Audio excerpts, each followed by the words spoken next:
leader of Scientology on the run, disgraced kickboxer arrested during online feud with 19-year-old climate change activist, police report 2 dead, Jehovah's Witnesses involved. Hello listeners, and welcome to this week's episode of Cult News. If you find this content interesting or helpful, please consider hitting the like and subscribe button. And to support the podcast further, you can find me on patreon.com/The Cult Vault. I'm your speaker, Casey, host of the Cult Vault podcast. And now let's get into the news. According to devonlive.com, Bryony Wilson has 3 pets, one being a black cat named Salem, all in keeping with her status as a practicing Satanist.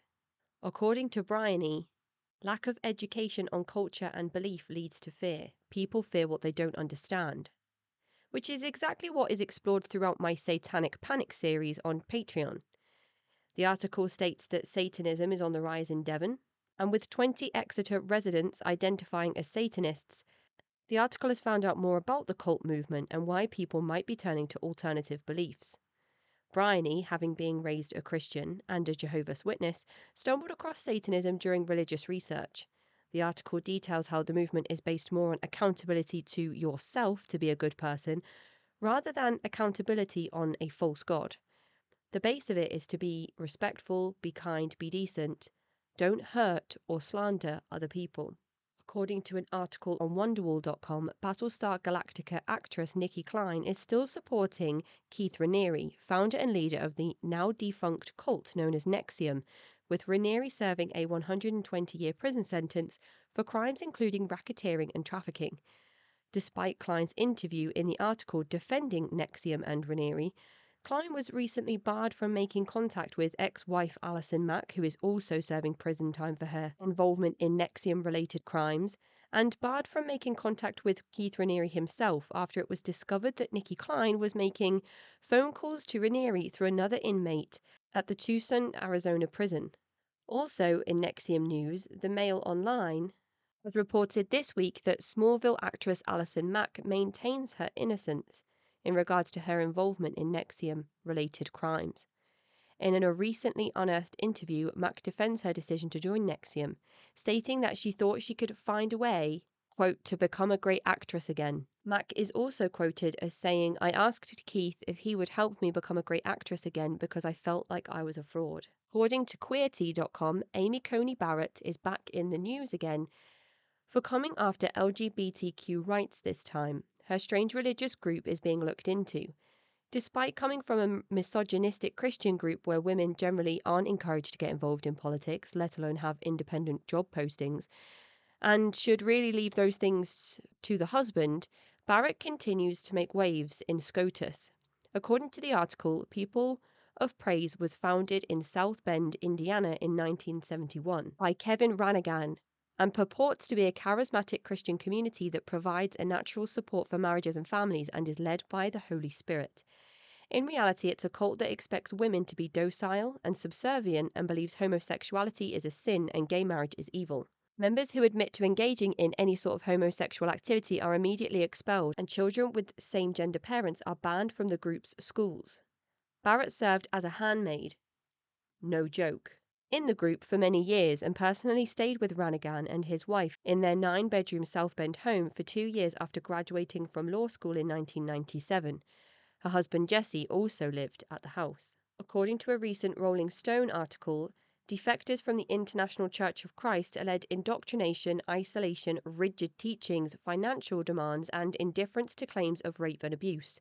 5 former members have come forward accusing the group of childhood sexual abuse, covering up child abuse, and running a pyramid scheme. According to abc.net.au, Serafina Tate was born into a religious cult in New Zealand's South Island. The leader was charismatic but abusive Douglas Metcalf, who claimed to be the reincarnation of Jesus. For Serafina, the cult was her family, but leaving Camp David for a life without religious rules was more complicated than she had imagined. You can read Tane's story on this article in depth, where she explores themes of abuse, escape, and recovery. So, recently, Former kickboxer and online personality Andrew Tate, known for his shockingly narcissistic and misogynistic viewpoints and his following of young men with aspiring views on toxic masculinity, decided to take to Twitter to call out climate change activist Greta Thunberg. He tweeted at her saying, "Hello at Greta Thunberg. I have 33 cars. Please provide your email address so I can send a complete list of my car collection and their respective enormous emissions," with a picture of himself with one of his vehicles. Thunberg then replied with what is being hailed by fans of the tweet of 2022, saying, "Yes, please do enlighten me. Email me at smalldickenergy@getalife.com." Tate, seemingly unable to end the online feud there, then responds to the tweet with a video. According to Euronews.com, the video was made in response to Greta Thunberg's comments. Tate posted a video of himself in which he was handed a pizza box from a local restaurant. This supposedly tipped off authorities that he was in Romania, but this has not been confirmed. Although in the video itself, Tate does say to someone out of shot, "Hand me that pizza box so I can make sure it doesn't get recycled," which is when the box makes its first appearance on the camera with the name of a local pizza chain stamped all over it. Tate was then arrested. According to Euronews.com, controversial online personality Andrew Tate has been arrested in Romania in connection with rape and human trafficking charges. Tate was detained with his brother, Tristan, and his home in Bucharest was raided by police. The pair's names were not released by Romanian authorities, who said that only 2 British nationals had been arrested alongside 2 Romanians. However, a lawyer for the brothers later confirmed their detention. The Guardian has reported, Tate was seemingly running a pyramid scheme. It states, "A money-making scheme aimed at young men that helped extreme misogynist Andrew Tate go viral on social media has closed. Hustlers University, an online academy for fans of Tate promising to help them earn thousands of pounds, has shut its affiliate marketing program, saying it has no future. The program had enabled Tate's followers to earn commissions for signing up new members and encouraged them to post videos of him to get as many referrals as possible."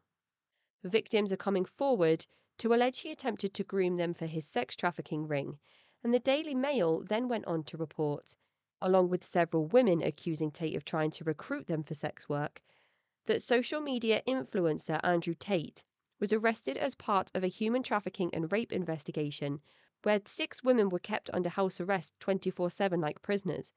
Officials close to the case said Tate asked his employees to shadow his victims' every move, forcing them to take part in online pornographic videos.